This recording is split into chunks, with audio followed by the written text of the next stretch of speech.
Although our sanctuary has been remodeled several times and redecorated over the past 125 years, the general layout remains the same. Oriented diagonally from the northeast to the southwest, the chancel and choir loft have always been in the same location.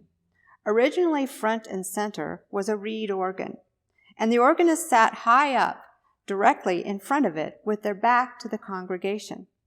The bellows for the organ were pumped by hand, a job typically assigned to teenagers for every worship service, wedding, funeral, and rehearsal, from the corner behind the organ. The choir loft was across the front, below the organist, bound by a solid, low wooden rail, and in front of that there was one pulpit. For a few years there was a baptismal font in the floor behind the pulpit. The minister at that time had it installed for baptism by immersion, but it was short-lived since Methodists didn't adopt immersion as a regular practice. The chancel was semicircular with curved steps down to the main floor. During our most recent remodel, those curved steps were temporarily visible beneath the new chancel floor and stairs. There were 3 sections of pews separated by 2 aisles and no center aisle. The vaulted ceiling is supported by steel trusses, and the floor is slanted toward the chancel. When built, this room was estimated to seat 800 people.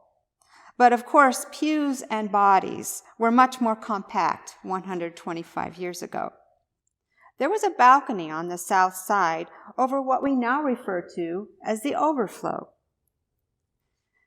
That wall up there with the cross on it was open to the space now referred to as the attic.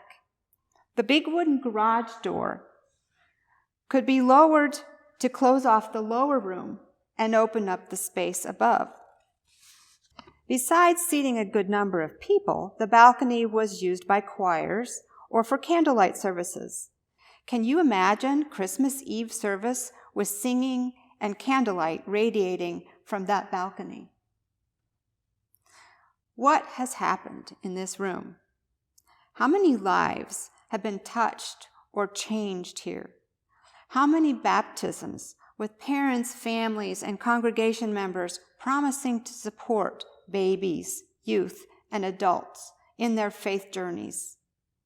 How many lives were joined in marriage? How many lives were celebrated with funerals? How many hearts were touched in Walk to Emmaus and Chrysalis candlelight services? How many collections have been taken to support projects or missions, both here or worldwide? How many lives have been saved here?